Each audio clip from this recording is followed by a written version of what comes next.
look at you. Every touch, the world brightens up.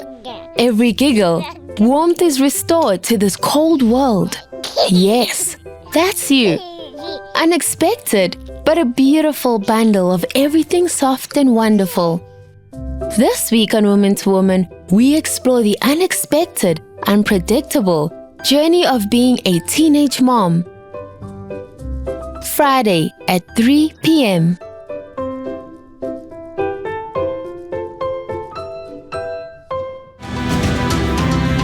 We are women. We are brave, strong, capable, unique. We are Woman to Woman.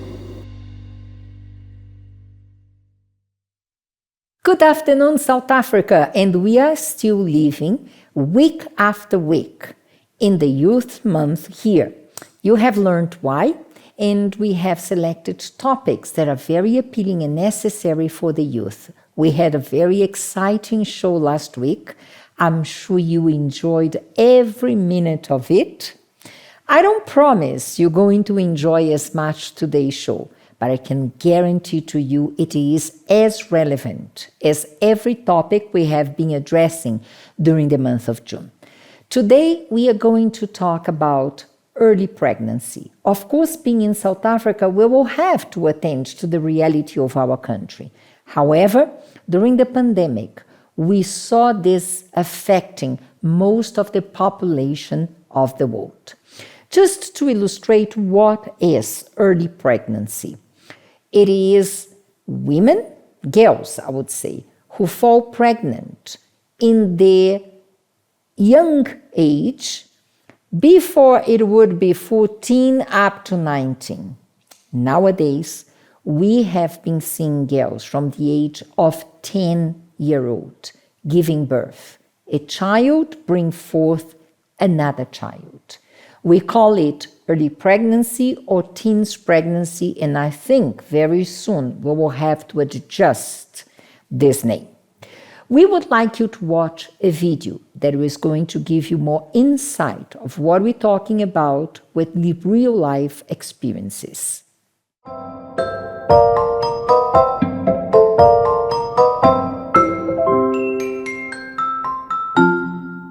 When I was 16 years, I was raped by my teacher, and that resulted to an unplanned pregnancy. I got involved with friends and we used to go out and drink. I got mixed up with boys and I fell pregnant. Teenage pregnancy in South Africa is a multifaceted problem with many contributing factors. Poverty, gender-based violence, substance abuse, and termination of pregnancies have a profound effect on the lives of young girls. The impact it had on Lucia and Bongi was devastating.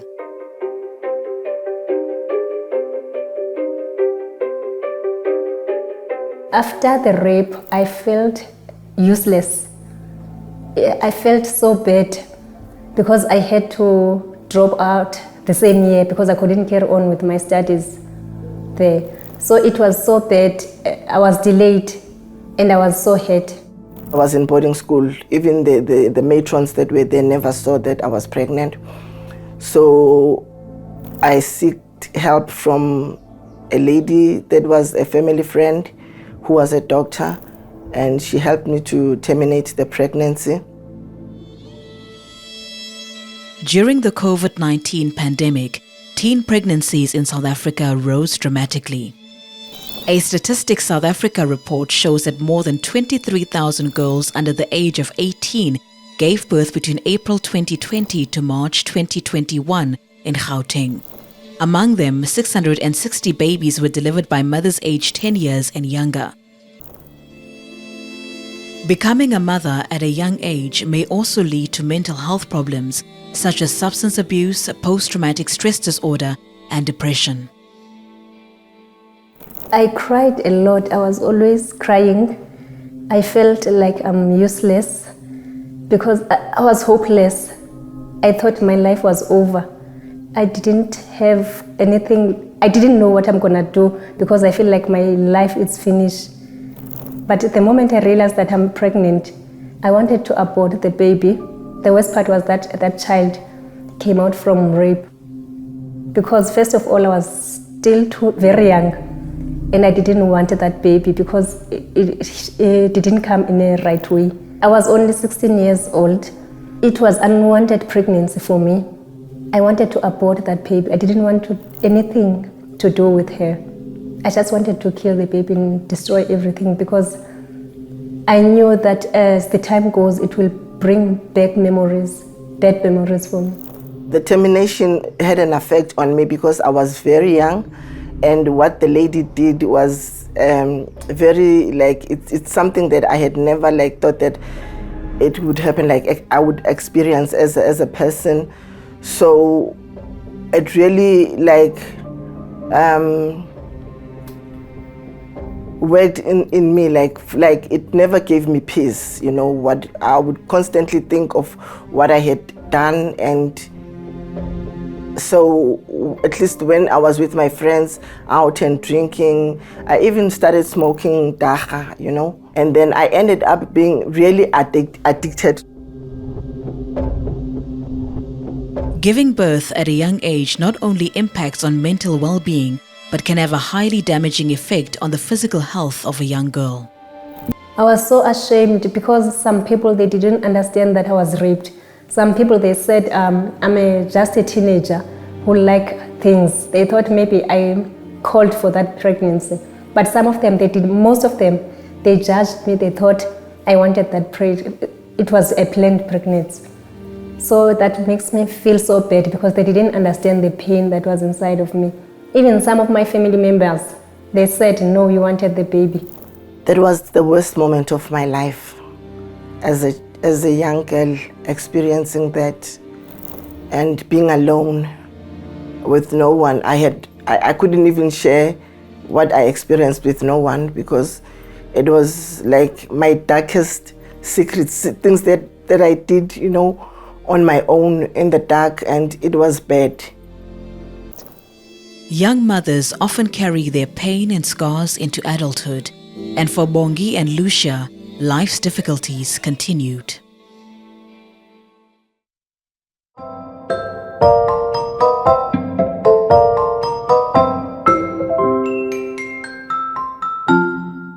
I guess now you started understanding why I said it is as relevant as last week's show. It is a pandemic side by side with the COVID pandemic that we have throughout the world. Before we explore the do's and don'ts and whys, we wanted to share with you some facts that terrified me and each one of us, because we are going to explore the consequences of early pregnancy. And it starts by the physical damage to this mother who's not an adult as yet, therefore doesn't have the physical structure of an adult. The first one is actually preeclampsia, and that is actually high blood pressure. And I can imagine a young girl having high blood pressure. It doesn't only cause an emotional toll on her, but it also raises a lot of other health concerns that later follow. And I'm thinking if she comes from an impoverished background, they won't actually be able to have health facilities or health care for her to maintain this preeclampsia that she has to deal with at a young age. I'm thinking of a 10-year-old having now to deal with the stress that comes not only with the pregnancy, but now a new health challenge that you have. And that is something that a lot don't actually look into, but it is something that actually quite happens often. And sometimes it goes undiagnosed and later can even cause greater health challenges, not only for the mom, but for the baby as well. And something that we realize it is higher risks are posed for a teenager who's pregnant. Yes, and as a result of the high blood pressure that Precious was speaking about, it can lead to complications relating to kidneys. And if that persists, it could even lead to kidney failure. And we're talking about possible death for this young mother who would have just given birth. So this is something that most of the time we don't hear about, but it happens a lot because, as you mentioned, a young girl, her body is not really ready to deal with everything that is happening to her at that time. And there's also a possibility of anemia for the mother and for the child as well. Anemia is the reduction of red blood cells. So you can just imagine, as Precious was talking about, not having condition to treat the child, now you have to treat the mother as well. And seeing the backgrounds that they come from, it will be very hard for both the child and the mother to be treated for anemia. So that is one of the biggest health issues that come with teenage pregnancy. It's just a matter for us to imagine a 10-year-old girl which body is not fully developed, bones are not fully developed, and female organs are still not fully active, to harbor, to conceive, and to form another human being inside of this body. Some of them are very frail figure.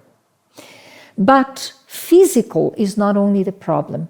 Emotional distress is another factor that you should consider. And we have a lot of emotionally consequence that now this child needs to come for the news, to whom I'm going to say now that I'm pregnant, and how they are going to accept that. And if there are those they think of terminating that, not doing it legally speaking, but they just want to make a way. And now comes that consequence of, if they finish with that pregnancy, how they are going to deal with the pain, the distress, and how the family, the consequence that they can get sick as well doing the procedure, not doing it properly. So it's a lot of consequence that's emotionally, that child becomes depressed, she doesn't know how to do, who knows, maybe they end up their lives in this process. And Bongi spoke about that. She carried the pain for many, many years of having terminated that pregnancy. And not finding support with the news, not being the courage to tell someone, an adult that can handle the situation, that they are lost and they decide to do everything that it's not going to help. It will increase even more the hard consequence during this early pregnancy. Emotionally speaking, we have also to consider the pain or the frustration of this child mom or this teenager who comes to the father of this baby and says, I'm pregnant. And he says, who guarantees it's mine? Who guarantees you didn't sleep around with other guys? And now she sees herself alone, having to break the news to the family, to the friends, and the rejection from the one that in a young mind she thought it would give support to her, it would take responsibility over the child, and that's why many are falling into depression and even cutting themselves or thinking about suicide because of the emotional stress of the situation. There is another aggravation to that. I want you to watch this promo talking about the social consequences.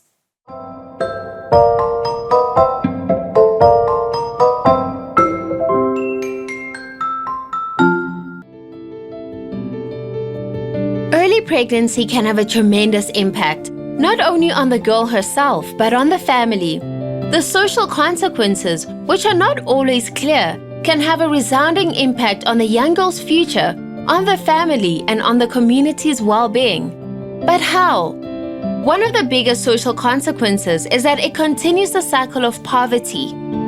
The pregnant teenager oftentimes has to drop out of school at an early age. And without the proper support and help, a teen mother is not only less likely to finish high school, but also less likely to pursue a career.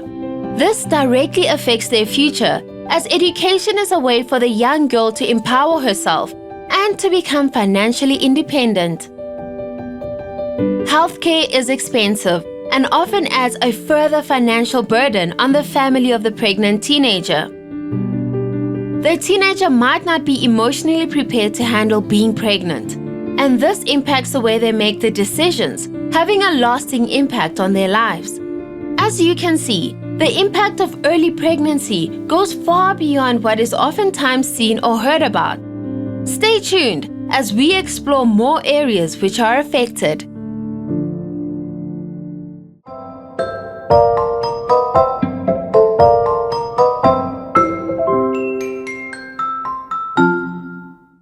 Shocking as it seems, we spoke about the consequences physically, emotionally for the mother, the social consequences.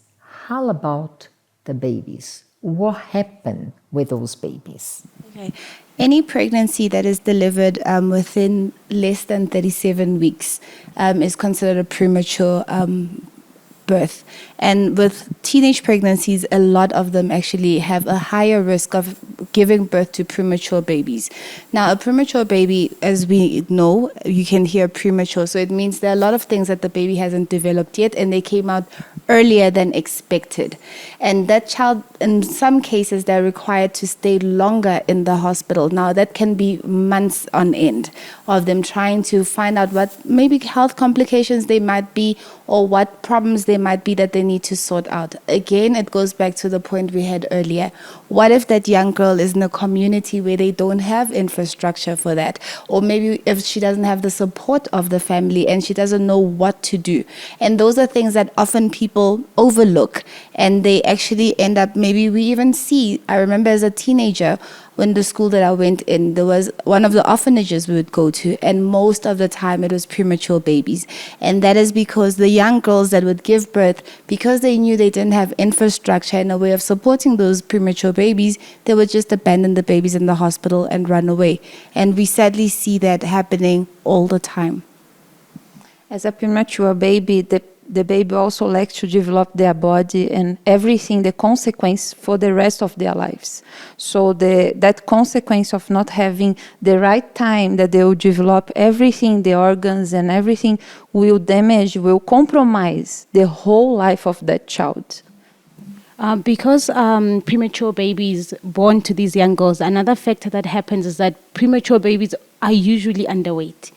And when they are underweight, then they have most of them would have difficulties with breathing and also feeding. Now, you can imagine as we're talking about these young babies that might have chances of death, that if someone is having a difficulty to breathe, even as an adult, you know how it is that when you can't breathe for just a few seconds, what that feels like, it's usually terrifying. So imagine in a newborn baby who is premature and they're not able to breathe. Not only is the stress on the baby, but also on the parent, because that young child who gave birth to another child, they are worried that this baby might die. So there's another stress that is added onto this young girl who has given birth.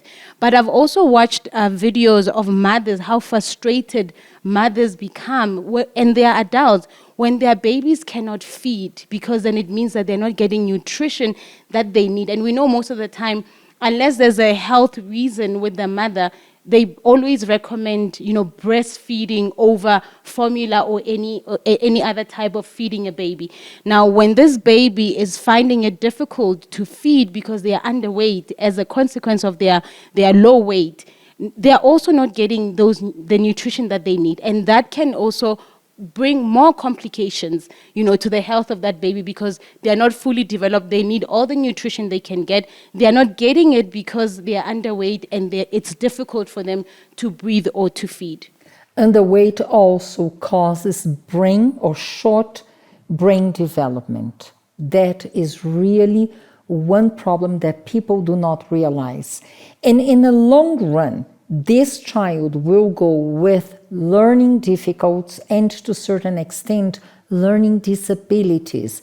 How many children we might have in our schools today that they classified as someone who struggles with learning, and the cause of it might be because they were underweight, they children from teenagers, and the development of the brain was not in the pace that it was supposed to be.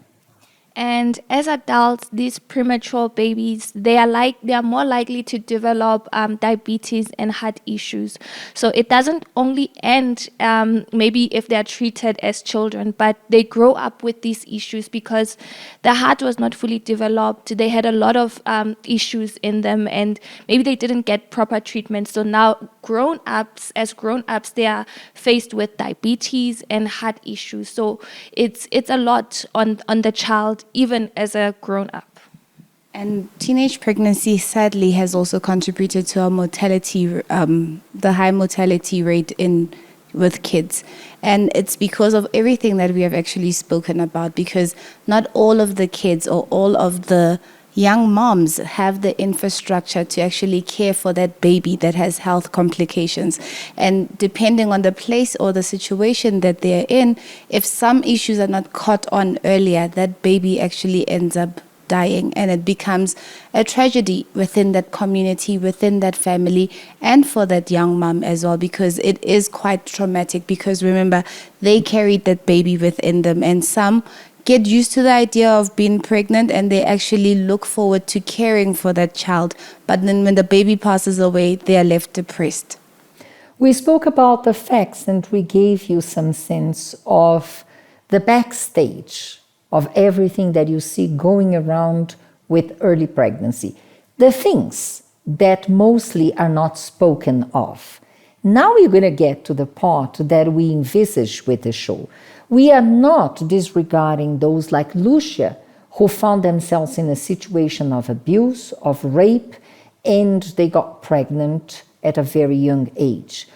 This show is more for those who elect, knowing the consequences or not, having a baby because they start their sex life at a very young age, not taking into account what would be the consequence of falling pregnant.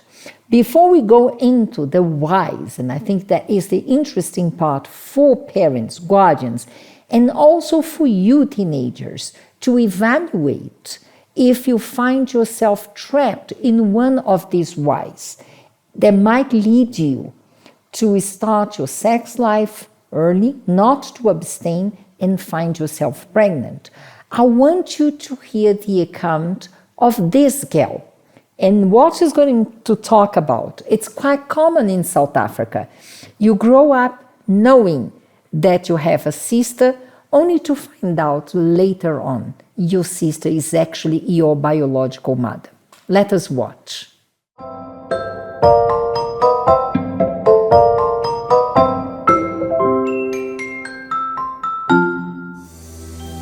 Hi, my name is Dinell, and I'm here to talk about my experience that I am a product of teenage pregnancy. My mother got me only when she was 16 years old, while she was doing grade 11. It happened that she failed her grade 11, and they had to hire a helper to take care of me, while my mom had to go to school, and my aunt had to go to school, and my grandmother had to go to work. There was a point whereby my helper kidnapped me.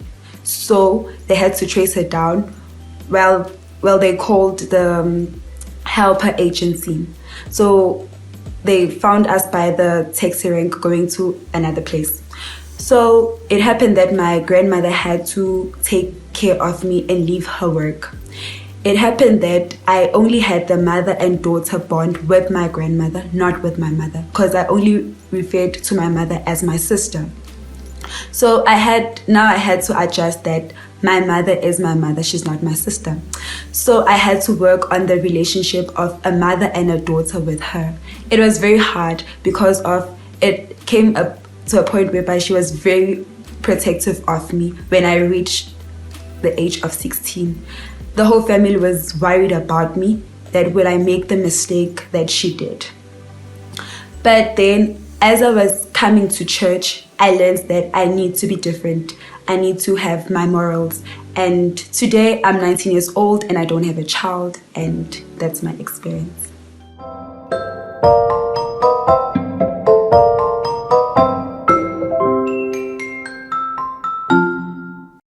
Again, the why behind it. To know we have a problem, it's important. to know the consequences. It's a warning. But to understand why that happened is the key to change the behavior. So that is our aim today, to bring awareness to parents, to guardians, and to teenagers, so that somehow we may change this behavior in our society. What would you say, one of the reasons why they go into this situation? One of the popular ones is low self-esteem and also not belonging. So a lot of these young girls, they maybe come from households or communities whereby they are like the ugly duckling, or maybe they are not accepted. So then she finds this one person that pays attention to her and she thinks, okay, he is my everything. And they give themselves entirely to this guy. And sometimes it's much older men than they are.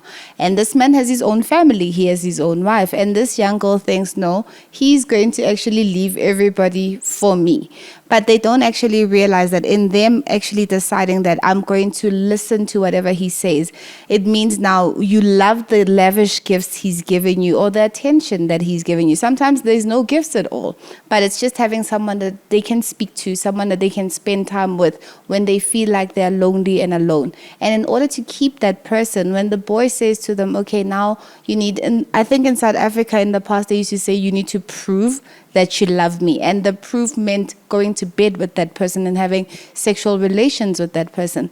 A lot of them don't want to do it, but when they think of losing that guy and hearing their friends or the people in their community saying that's how you keep a man, they actually end up doing it. And boom, when she's pregnant, the guy actually ends up leaving her and she's shocked, because the truth is that guy was never in for the long run. He was just there because he saw, number one, your vulnerability. He saw how you craved for his attention and how you were willing to do anything that he wanted you to do. So a lot of young girls fall into that trap because they feel alone, they have low self-esteem, and no one is there actually to even notice that they have that vulnerability. So number one, low self-esteem and being needy.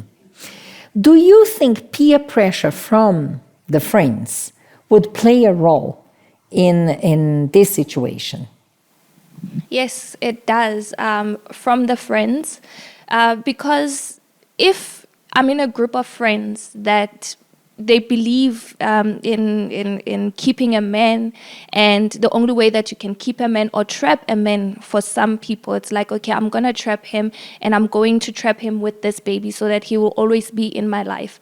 So if that's the common topic among friends, then peer pressure, a girl will find herself in the same situation. If I hang around with a lot of teenage mothers, it's likely that I will also be the next teenage mother. And as well, it's not only from the friends, but the community as well. I grew up in a community where a lot of girls became mothers at a very young age. And because my mother raised my sister and I properly, so we knew that, I mean, she would be vocal about it. If you bring a child to this house, you will have to feed him. You will have to find your own place, because you can't bring another mouth in this house. And we see how the neighbors, they look down on the child who is not a teenage mother, and they ridicule the mother. It should be the other way around. Yes, I think it's a way that they want to make themselves feel better. Like, oh, your child, you where are your grandchildren? I mean, sometimes my mother gets asked that a lot. Like, where are the grandkids? We don't see any grandkids here, because they have a lot of grandkids that they have to feed. So it's a way of putting pressure on the one who's not even thinking of being a mother at a young age. So they will say that, oh, you think that your child is better because she didn't fall pregnant early, and because I get to go to school and I get to have a career, and my neighbors don't, people in the community don't, so I looked down upon, which is very sad. So some people feel like in order to fit into the community, they have to fall pregnant at a very young age, or in order to fit in with their friends, then they have to do what their friends are doing, which is very bad, because at the end of the day, you are alone. It doesn't matter how many people you have surrounding you who are in the same situation. You might find yourself alone, as we spoke about the consequences, the physical and the emotional and the mental consequences as well. So number 2, we would say peer pressure, environmental peer pressure. I heard there is even a competition in school, in the sense that you cannot be a virgin if you are older than 12, 13 years old. Is this what you get, the feedback you get working with the girls in the church, having nieces like you have? Is this what you have as a feedback? There is this competition, there is this kind of influence about starting engaging in your sex life very young. Yes, there actually is. And as you're speaking of us having like nieces around us, they are actually ridiculed. I have one that is 18. And I remember when she turned 18, that was her pressure. Like, I need to do something about it. It's almost like they put an expiry date. You even hear sometimes boys saying that to girls, like mocking them, like, hey, if you don't do something about it, you will expire, and you'll just expire like on the shelf and no one will want you. But then they don't want to take responsibility over the child. Of course they don't. And these young girls are listening to that and they think something is wrong with them, because you hear them saying, no, how about you perfect the art of it while you're still younger and you go forward. But no one in the perfecting the art actually tells them what can happen afterwards, because you're young, they don't even know the protection they should take. They don't even know what they should be doing. And because this young girl, all she wants is to fit in and end the mocking that she's getting from her peers, she says, let me just do it. Sometimes it happens in schools, like during break time or between lessons when no one is looking. Then she grabs that boy, they go to the bathroom, they do whatever they do, and bam, she's pregnant. And then she'll look at the friends and ask, like, but what happened? And a lot of them will actually end up going even for abortion without even the parents' knowledge.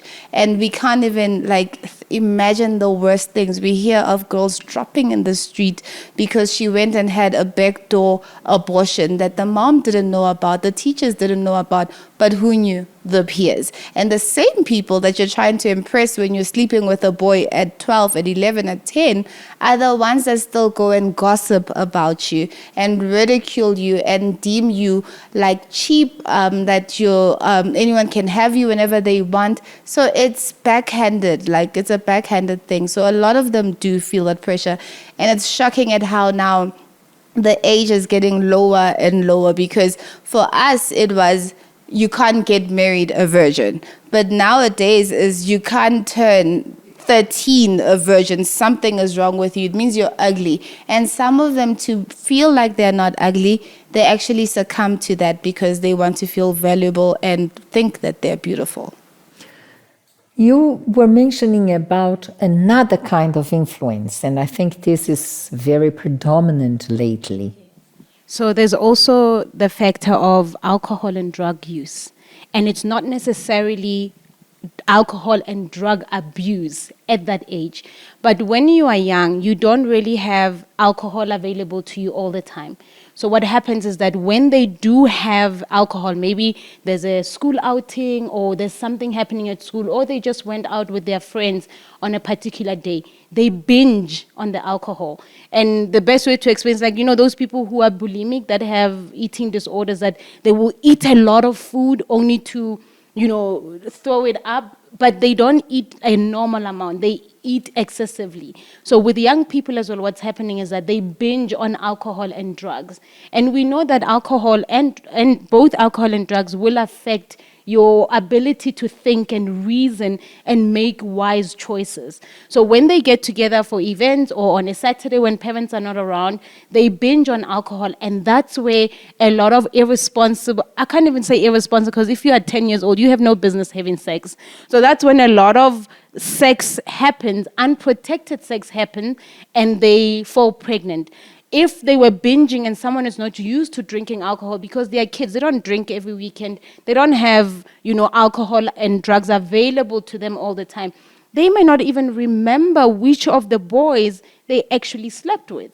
And when they fall pregnant, it's that issue that, no, you could say that it's my child, but I remember at that party on that particular Saturday that you also slept with so-and-so. So it could also be so-and-so's baby. So alcohol and drug use, it's a huge factor because they don't think straight. Once they have, and these boys are devious. They will get the girls drunk in order to be able to take advantage of them. And then the girl doesn't know who the father of the baby may be. But also there is a twist in this story. Because we have heard lately, isn't it, that schools are sending warnings that it's not necessarily boys after girls, but now the roles are inverted. It is girls after boys. Yeah. So what happened was my brother went to a school meeting. So what had happened was, girl, shocking as it may seem. Yeah, so he was shocked because as someone mentioned that, usually when we see these kids, 13, 15, to us, they're still babies. Oh, that's my baby niece. She's 16 years old. She's innocent, because you cannot fathom your little niece doing something wrong. Imagine your little daughter. So my brother went to a parents' meeting, and he was shocked when the teachers told them that the grade 8s, 2 girls had been expelled. Grade 8s. How old? They are 13 and 14.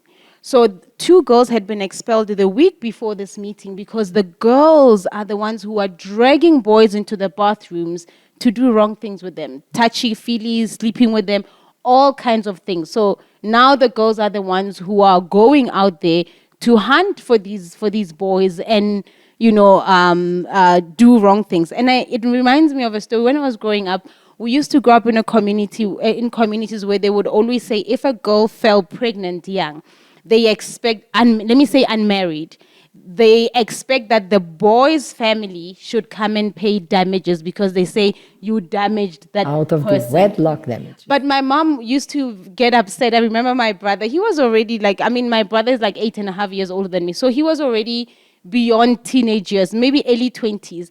And when his girlfriends would come to our house and they would stay late, my mom would have to get to a point where she'll be like, when is she leaving? Because maybe they are there or they come all the time. So my mom would say, you see what I don't like? They are coming to my house every day.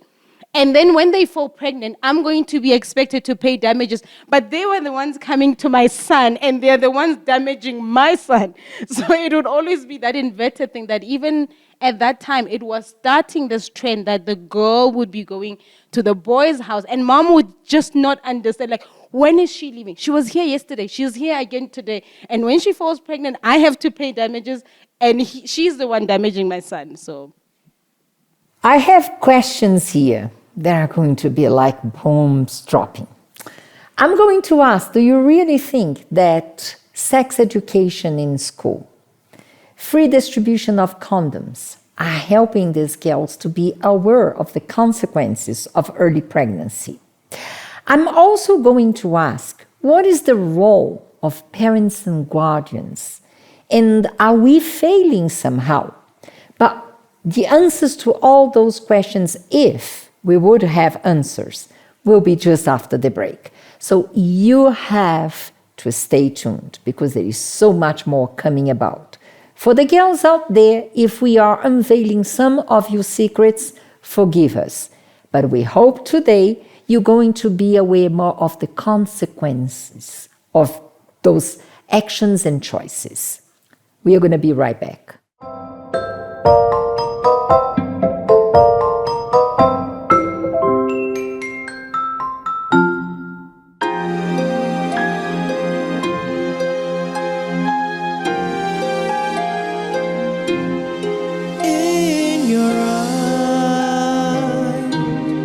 Everything dark and gray, life so empty, taking strides with no direction, all on my own, independent, living my way, and I couldn't see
see your love, how much you care for me. Now I see what I couldn't, that you were always with me. You were always with me.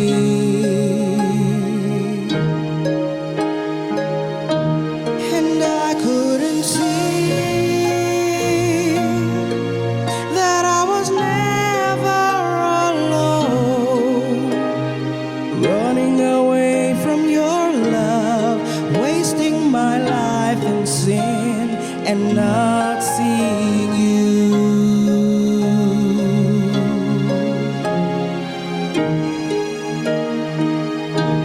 But now I see your love,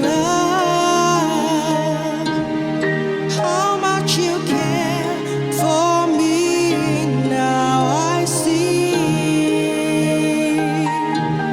see what I couldn't, that you were always with me. You were always with me.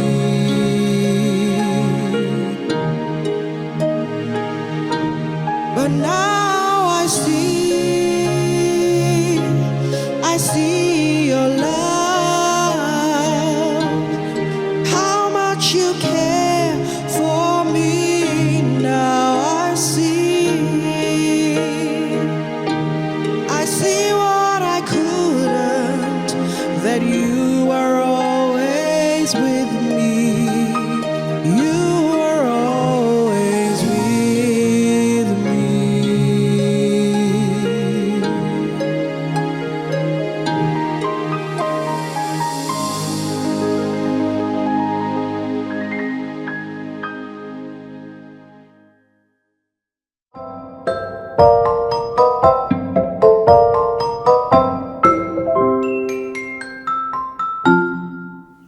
Welcome back, and the discussion goes on and on.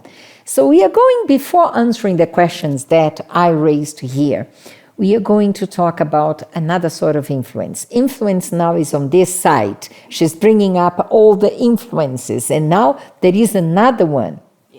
So another influence that that also increases teenage pregnancy is media, the media influence. And we're talking about social media, what we see on TV.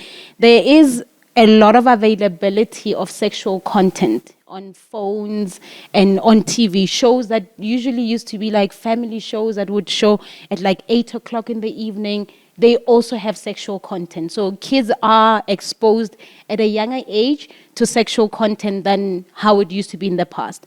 But also when we look at like social media, we look at influencers, a lot of them are very sexual and sensual, and there's very little censorship, if anything at all. So that also makes a young boy seeing a half-naked girl on social media, they are, interested, and, they want to see Half-naked? No, they see them all too now.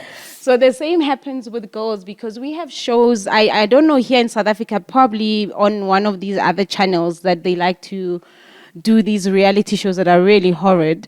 But we have shows in the US like 16 and Pregnant, or, Teenage Moms, where it gives an impression that these girls who became pregnant young, they are independent, they have money coming in because they are paid on these shows.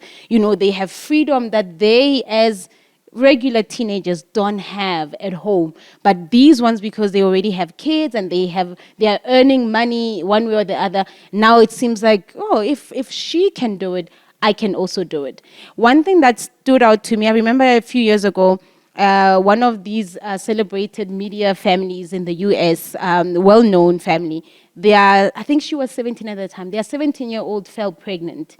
And people were upset, calling the mother of this girl that she's irresponsible. How can a 17-year-old be pregnant and all of that? And I'm not condoning that she was pregnant at 17, but she's not a regular 17-year-old. She's a multimillionaire. She's a billionaire. She's a celebrity. A celebrity who is a billionaire at the age of 17.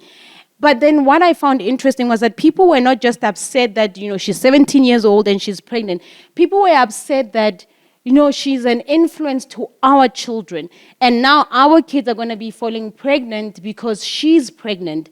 And my question was, why are your children parented by social media? Because you are responsible, you should at least be responsible for the upbringing of your own kids, you teaching them what is right and what is not right. But it wasn't like no one had the sense to see that, this is wrong. Yes, we are aware that, influencers and celebrities have an influence on all of us, adults and young people, but it doesn't exempt us from the responsibility. Should that influence be stronger than parenthood? Exactly. Even as an adult, you still have to make your own choice. Even as a child, you still have to say, okay, she's pregnant, but you know that your lifestyle is not like hers. You know that you don't have you're not from the kind of family that she's from where they have resources.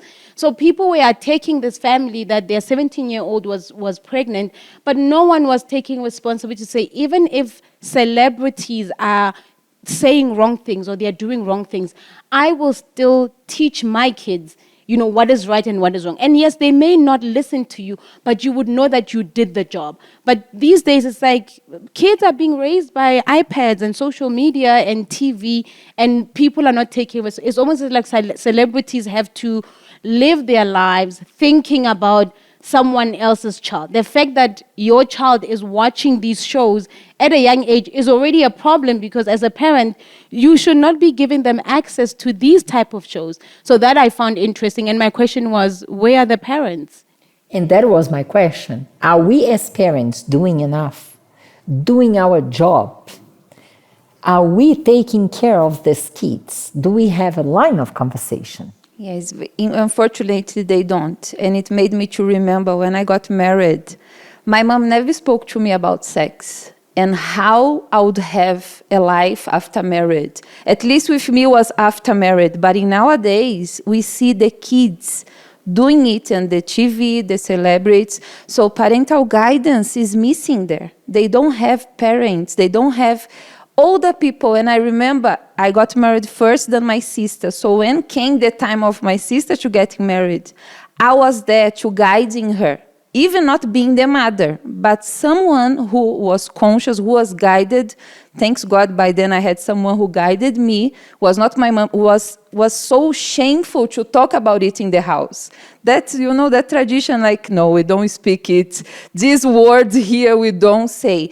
And then Let us just make a test here among us. Who had an open line of communication with your mom, with your parents, about sex? You had. Mine was not, I wouldn't say fully open, but she would talk about certain things, but it wasn't openly about sex, but it was very clear. She was very strict, like Tammy's mom. It was like, I am the only woman in this house. Anyone else who has a child, if you sleep with a boy and you are already at this particular stage in your life, if you sleep with a boy, you're going to fall pregnant. And if you fall pregnant, then there'll be 2 women in this house, and that's not going to happen. So there used to be a section that was new. She would say, in blocks. So it was not really line of conversation. No, it was more line of threatening. Like, you do it, you block C, they are, giving people stands. You can go put your shack in block C and be a mother there. There will be no 2 mothers in this house, not going to happen. But if I had a question, she would answer it. But when you're a teenager, you are very uncomfortable to bring that top of. But why? Because this is not common in families. And we're not talking about South Africa. For instance, we come from Brazil, and there it's the same struggle and difficult. Should I ask you if you... No, I couldn't. I don't want to bring problems between you and your mom. I was too afraid to ask, and maybe because everything I learned at school, we had a subject called guidance at school, and that's where we're coming to that one. So, Silmara, we proved the point. Yes, the lack of parenthood there, to be there, to listen, because in nowadays, TV will speak openly. The movies, the YouTube channels, they will teach, even sometimes wrong, the kids on how to do that. So if the parents does not step out of this box and just understand, it's not a secret anymore. If they try to be that person, we are not going to talk about it, the whole world is talking about it. And funny enough, sometimes when we talk with the kids, they speak things that we are shocked. How do they know that? And they have a name for everything of which we don't know. We are still, building that dictionary to understand our teens better. They work with teens in their churches. They work with young girls. And what we hear, it is surprising to us with many years into marriage. And sometimes the kids, they say, you are not going to talk to anyone. And to create that bond of trust, it's not that you will speak things and your child will be telling everyone, but to protect your child. You are telling her the truth. What people out there will not say the truth. I remember when I was a child, a teenager, at school, the girls, they would be talking about having sex and doing this, doing that. And by then, I would be like afraid. I was already in the church, I knew God. But I would, now knowing the other side of life, you think, how can someone say it's so wonderful to have a relationship with someone behind the building at school? And everything happens, and they come to tell you what is a lie, because the girls would say, you need to do it because it's so nice. And knowing, after doing everything right, knowing that it's a process. It's not like everything is so nice in the first time. So the person needs to understand, the parents, that whatever they are trying to hide as a secret, the world is teaching their children in a wrong way. And if they don't speak, they will end up having what they are the most afraid. They don't want their kids to arrive home, the girl pregnant, and then they need to face the consequence with the blame sometimes, thinking, I never spoke to my child about it, that it could have saved. There are parents, they do speak, and eventually it's a choice of the teenager. We can't blame the parents. However, to give this try, I will talk. And of course, if I can be sincere with my child, probably I will protect her of facing this situation. Something else that I wanted to highlight to the parents. We are not here crucifying you, because when I say parents, I include myself in the sense of spiritual motherhood for the church. We work with teenagers, we work with young adults, we work with moms. So we have a level of responsibility as well. You remember when you said that they have a need to fit in, and they have low self-esteem. Sometimes it is caused by the parents or by the guardians.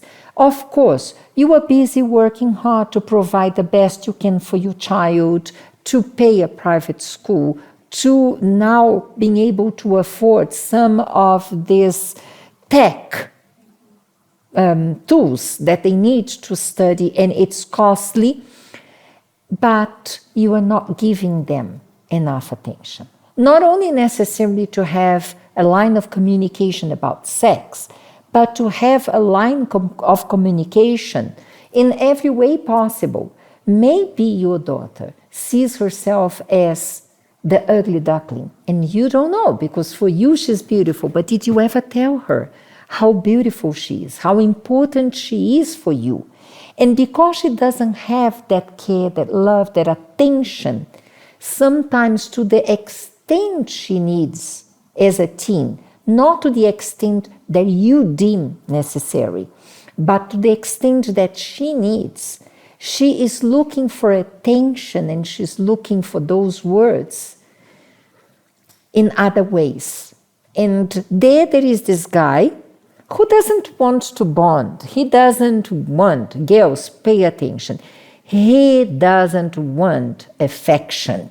He is not looking for love. He's looking for pleasure. He's looking for a body. And you have a body, a beautiful skin, a beautiful name. So you are what he's looking for temporarily while you're craving for attention. How can we change? As you said, at the end of the day, it's choice. And you cannot blame yourself, mom and dad and guardian, granny, because of what she did. But we can try to do our part and maybe to offer them more attention.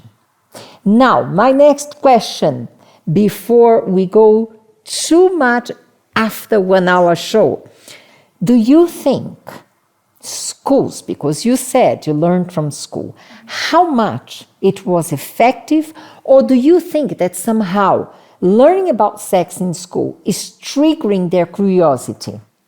In my school, it was triggering curiosity because we had a subject called guidance, and that's where they would guide us on such matters like how to avoid teenage pregnancy. And they would always say that you could use contraceptives. They gave us a list of things that you could use, that you could do to avoid teenage pregnancy.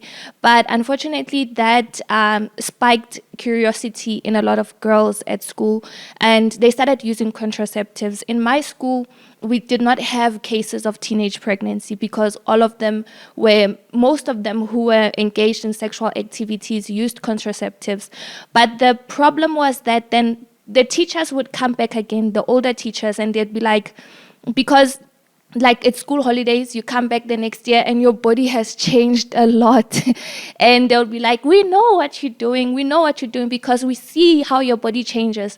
And now they became scared, like, okay, they didn't know, back then we didn't know that taking contraceptives and injections and all these things would change your body. So they would do that and they would mature so quickly, like in a month their bodies have changed. So in my school, I could say that they tried to prevent it, but instead it spiked a curiosity in the girls where they started using contraceptives and their bodies changed. And that's why we see so many girls nowadays falling pregnant, because they want to hide it, because they don't want their bodies to show. But unfortunately, then they start using protection, which is not 100% effective. So I can say schools are not doing a good job in that they would show us videos of women giving birth as though it's something beautiful, and I'd be like, this is not nice. And really the teachers would give us tips on how to, like, tips that teachers shouldn't give to kids. And most of the teachers in my school were not married, and they would be pregnant, and they would, it would be like something beautiful. So it was, in my school, they were not. No one would explore the social consequences that we mentioned. I think also it depends maybe sometimes on the schools, because as I mentioned earlier, the one I went to, they would try to avert that, because as I mentioned, we would go to an orphanage, one of the orphanages. So I think it was mostly in grade 9, but I think now they would do it earlier with grade 7, 8. please. Yes. And then we would be taken every Friday. There would be different groups of us going. So the grades that they knew were like, the curiosity was high. They would actually enroll. And I think with our LO teachers, because they were also social workers, so part of their job was also to monitor and see the changes that we would have. And I think one of the beautiful things for me was because at home as well, I had that support. So whatever they would notice, my mom would have also been on the same page with that. But nowadays we see it working backhanded, as Tammy is saying, because then the school is noticing, and maybe they are sitting down with your daughter and telling them, hey, calm down. Like, we can see the body changes. We can see that you're engaging in things that are unsafe. But some parents are so oblivious to believing that, oh no, she's sweet Silmara. Oh no, she's still 15. She knows nothing. And even when they come and talk with nowadays kids, they don't want this baby talk where you're going to say, oh, the birds and the bees, or the baby came down with the stock. They know where the baby came from. And the problem is when parents don't speak, that child loses trust in you, and you are like an uncredible source.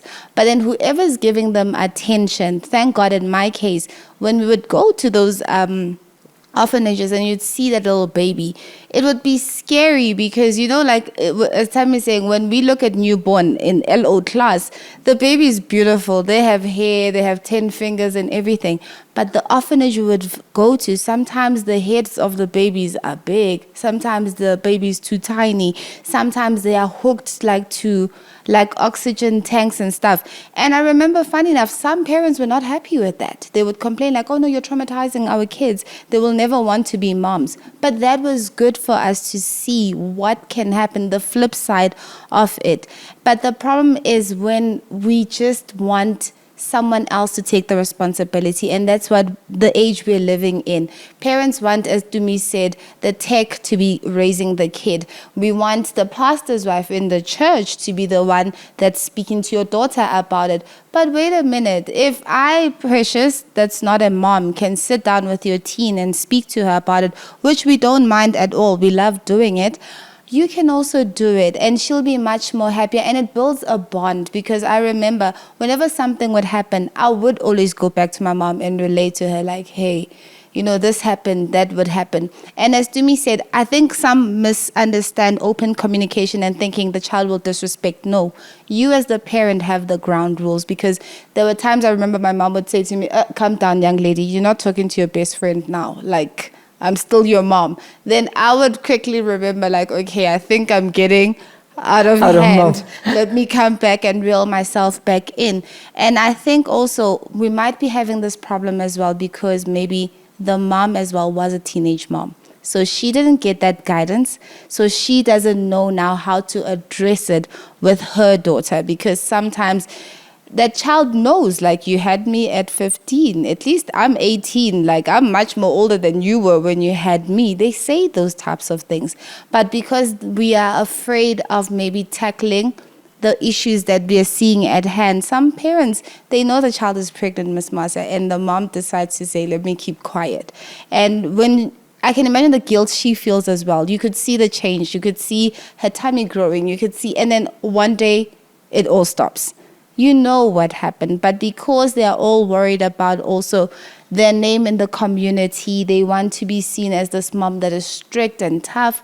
It's not really working, and there's only so much the education system can do, and not everybody has the resources of taking their child to a private school or to a middle-class school where they will get that education. But even the middle-class school, as Tammy was saying, I remember when I learned every school holidays, like Tammy was saying, that would be the opportunity that the LO teacher sits you down, okay, girls, because I was in a girls' school. We know it's school holidays. We know some of you will be curious. So here you go. This is what you can use. And I would sit there is she really teaching us how to relax, how to have it how to have as less pain as you can have? But that's not stopping the problem. And they would even say, some of them would say at the end of the day, but it's your parent to continue what we're doing, and some don't. So we can conclude that, for me, it's a task force. If we want to contain this pandemic that is coming against our society, to our young girls, we need to unite and we need to do our roles. Each one of us has got a role. As parents, guardians, as educators, as church. But moreover, you young girls need to be aware of all the consequences, life change that you're going to face if you elect to start your sex life early and fall pregnant. I want to thank so much the account of Julie. She is an example of a young mother, and she's going to convey what she's been through, the challenges and the difficulties. Thank you for sharing your story with us.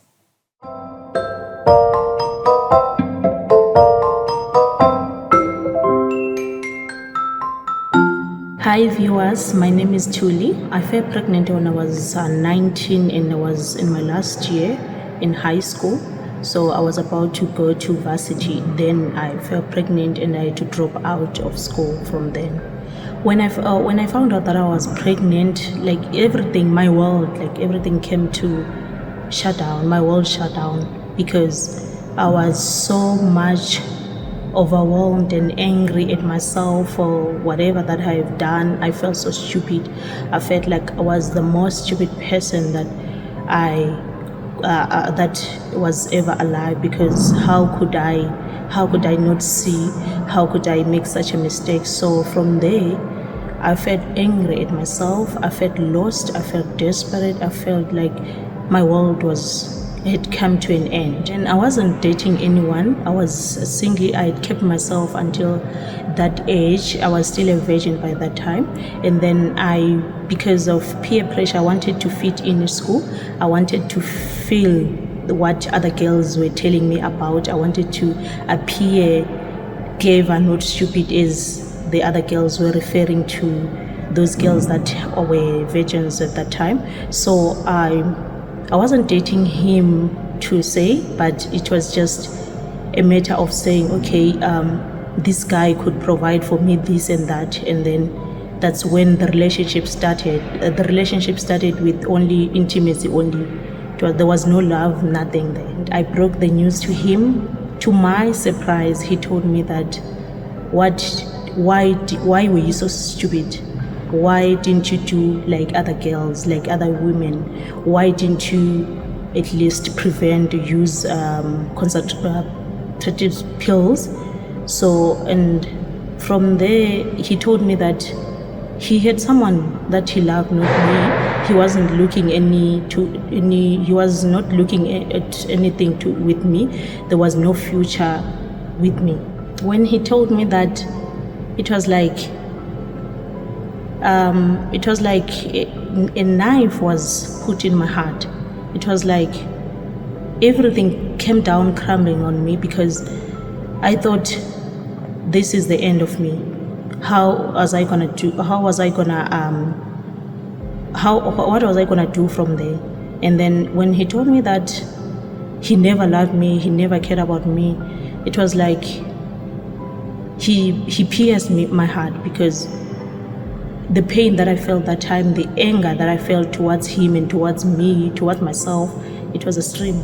As for my mom, she didn't take it lightly. She was so much disappointed, and because I was an A student at school, all the hope was on me. People were looking at me, and on top of that, I was learning at an expensive school, and everyone their eyes was on me. So everyone was disappointed in me. So even my mom just neglected me because I disappointed her in a way. I had always heard people talking about abortion, but I wasn't even aware, or I didn't even have knowledge of what should be done, because where I was, abortion was illegal. So I didn't even know the right places to approach for abortion and stuff.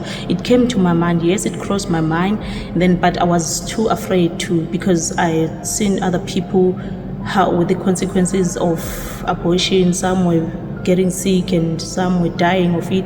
So I was too afraid to do that. So the only thing, because of the disappointment, because I couldn't face the world, because I was so angry at myself, angry at the world, and I was so ashamed. So the only solution that I thought was best at that time was suicide. From there, I cannot say the life was easy, because everything was difficult for me to get to raise the child. From there, it was difficult. I went through a lot. I went through hard moments. I went through, because I struggled so much financially to raise my son, and everything was going in the wrong direction. But from there, I managed to raise my son. I managed to raise him, as today he's 9 years old, and I'm so happy, and I have a good relationship with him. I managed to accept him and love him. So what I have with him is a great relationship, like a mother and son. So I wanted the best because of the pain that I went through. I didn't want my son to go through that, because I went through a lot when I was a child. So I managed to accept my son and love him and raise him. Today, I managed to go back to school. I finished my degree, and my son is I managed to take my son to a best school. He's going to a private school, and I'm managing financially and emotionally. I'm okay.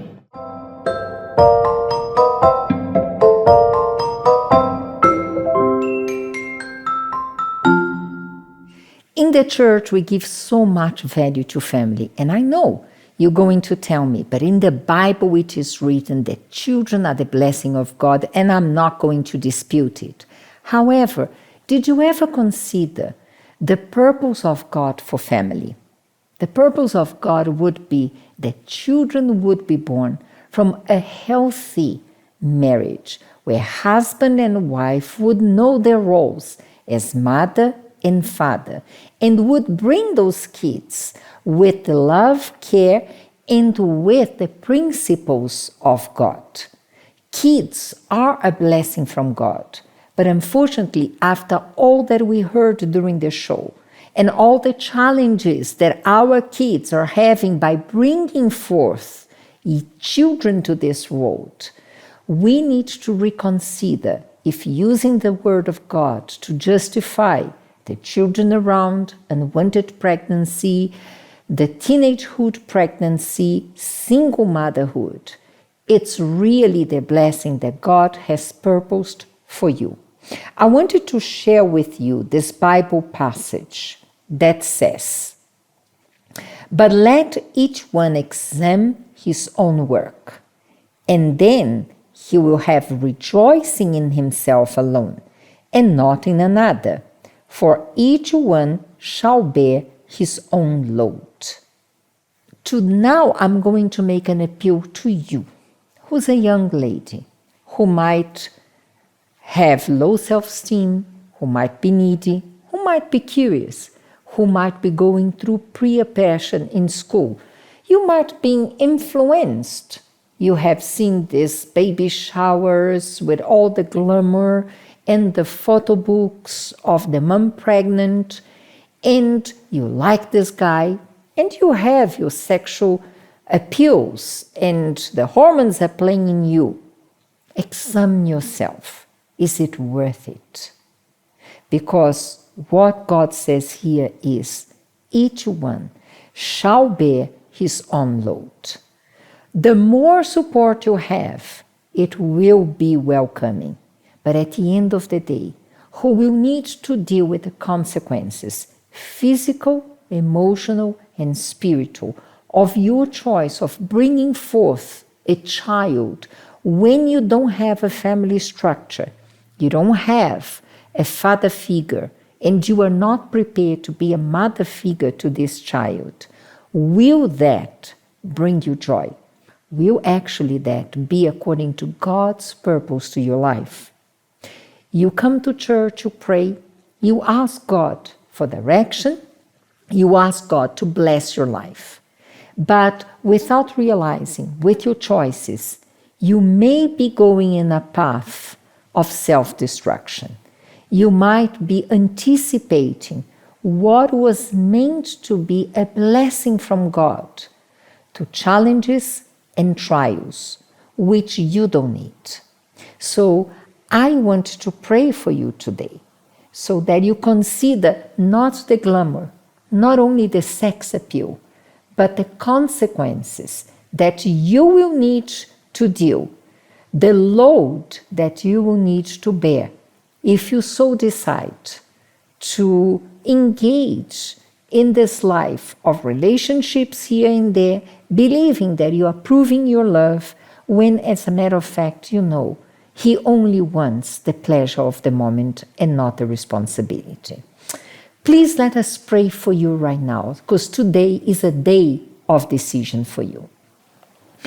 Our Lord and our Father, I first pray for those who, not knowing what we have discussed today, not knowing about the consequences they would have to deal with, and they saw themselves pregnant at a very young age. They had to quit school. They had to face so many troubles, as we saw Julie relating. They were lost, they were hopeless, and they had to face the load and bear their load. And today they look back and they say to themselves, if I could have done things differently.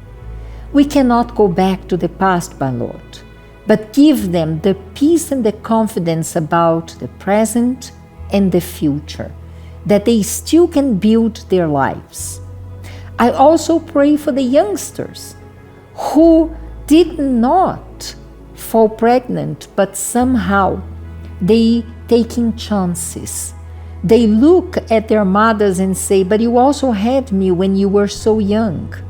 And they disregard the hardships, the heartbreakings, the sacrifices they will need to do. I pray that today's show brought to them the realization of the many cons in relation to the few pros. There is a time for everything. There will be a time that they will find a trustworthy man who will be husband and father, and they will bring kids who are going to be a blessing. However, the time is not now. They are not prepared emotionally for that. They are not prepared physically to that task. And somehow they think it will not happen to them. But stats are proving otherwise. And who knows if this young girl who is watching the show today will be a next number in one stats in South Africa. We pray that it doesn't happen, but we pray that today they give ears to your word. They may consider the pros and cons, and they make sound decisions that will protect their life. Moreover, will protect their relationship with you, will build in their relationship with you. I present all of them to you, including parents that sometimes they see themselves not knowing what to do. They try to be present, they try to guide their kids, but they feel lost because they don't know how to communicate. Give them the wisdom that comes from your word, the sincerity of approach, and the great realization that they need to establish line of communication with their children so that they may encourage, they may reinforce their values, and they may be present in their lives so that they grow healthy. This is what I pray, my Lord. And I bless all these women who have been through hardships, those who are risking themselves, and mothers who are going to have the wisdom from you to take care of their kids. In Jesus' name, Amen. We hope we have helped you today to bring realization. As I said, it was a much needed subject because we spoke some of the truths that out there they are not willing to speak. If we have hurt someone, we apologize, but believe it was the sole intent of awakening you, of opening your eyes. Because as I said, for me, it is a task force. We all need to be united for a better society where our kids will be kids, where our daughters will still be daughters at the age of 15 and not mothers. Next week, we are going to bring the last show of this month of June, still celebrating youth, but celebrating a very healthy youth in South Africa. Until then, God bless you all, and bye-bye.